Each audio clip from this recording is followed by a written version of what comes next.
Viewers, Maruti के showroom जब आप जाते हैं तो इट्स वेरी मच कॉमन कि आप फ्रॉन्क्स एंड बेलेनो में से कंफ्यूज्ड हो सकते हैं, बिकॉज 1200 सीसी पेट्रोल इंजन और सीएनजी जब आप देखते हैं कि ओनली 60-70,000 का डिफरेंस है, तो ऑब्वियसली आपको हो सकता है कि फ्रॉन्क्स ज्यादा अच्छी लगे। बट 4 ओपिनियंस आप मेरी सुन लीजिए कि दोनों में से कौन सी गाड़ी आपके लिए है, आपको डेफिनेटली बहुत हेल्प होगी। व्यूअर्स, सबसे अच्छी चीज तो ये है कि दोनों कार्स में 6 एयरबैग्स स्टैंडर्ड हैं, दोनों कार्स रिलायबल हैं, दोनों कार्स में प्लेटफॉर्म भी एक ही यूज होता है, और बेलेनो 4 स्टार्स इंडिया में लेके आ चुकी है और 4 स्टार्स फ्रॉन्क्स जो इंडिया से एक्सपोर्ट होती है वो जापान में लेके आ चुकी है। तो सेफ्टी में लेके भी we are kind of covered. But देखिए, पहली चीज, अगर आपको 360 डिग्री कैमरा अंडर 10 लाख चाहिए तो 1.2 के जब आप वेरिएंट्स कंपेयर करते हैं 1200 सीसी नेचुरली एस्पिरेटेड इंजन के, तो 1200 सीसी वाले टॉप वेरिएंट में भी फ्रॉन्क्स में आपको 360 डिग्री कैमरा नहीं मिलता, सिर्फ रिवर्स कैमरा मिलता है, प्रोजेक्टर हेडलैम्प्स भी नहीं मिलते और फॉग लैंप्स भी नहीं मिलते। तो उस केस में अगर आपने शहर में ज्यादा गाड़ी चलानी है, ग्राउंड क्लियरेंस कम आपकी चल जाएगी, but 360 degree camera and projector headlamps, fog lamps जैसे फीचर्स पे आप कॉम्प्रोमाइज नहीं करना चाहते, 80% सिटी में चलनी है और 20% हाईवेज पे चलनी है, तो Baleno is more value for money. At the same time, अगर आप टीयर 2 सिटी में रहते हैं जहां पे गड्ढे थोड़े ज्यादा हैं और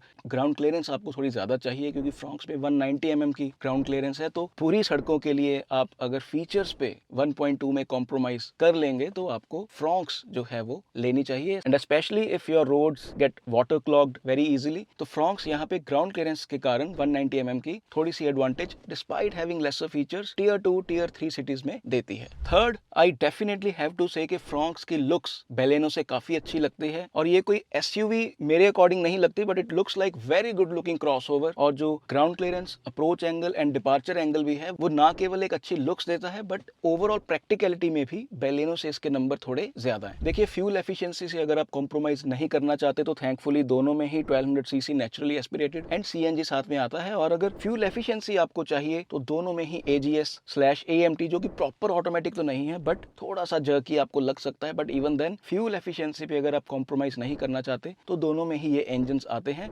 बेलेनो का फ्यूल एफिशिएंसी में थोड़ा सा एज है। Viewers, last but not the least, अगर आपको परफॉर्मेंस चाहिए और फीचर्स भी सभी चाहिए जैसे 360 डिग्री कैमरा, तो आपको turbo variant zeta and alpha 1.0 with torque converter automatic and manual में भी पैसे थोड़े ज्यादा खर्चने होंगे, 1.5 लाख से 2.5 लाख के आसपास, बट आपको ये परफॉर्मेंस ओरिएंटेड इंजन फ्रॉन्क्स में मिल जाएगा। अगर आप थोड़ा एंथुसियास्टिक ड्राइविंग करना चाहते हो, स्कोडा, हुंडई, महिंद्रा की तरफ नहीं जाना चाहते, तो फ्रॉन्क्स एकमात्र गाड़ी है जिसमें टर्बोचार्ज्ड इंजन मारुति के द्वारा दिया जाता है। पीक टॉर्क थोड़ा सा लेट आता है, but even then it does the job all right. तो फीचर लोडेड एंड परफॉर्मेंस अगर आपको चाहिए तो थोड़े से पैसे शेल आउट करने होंगे, और ये इंजन बेलेनो में नहीं आता। तो आप क्या लेंगे, फ्रॉन्क्स के बेलेनो? मुझे नीचे कॉमेंट कर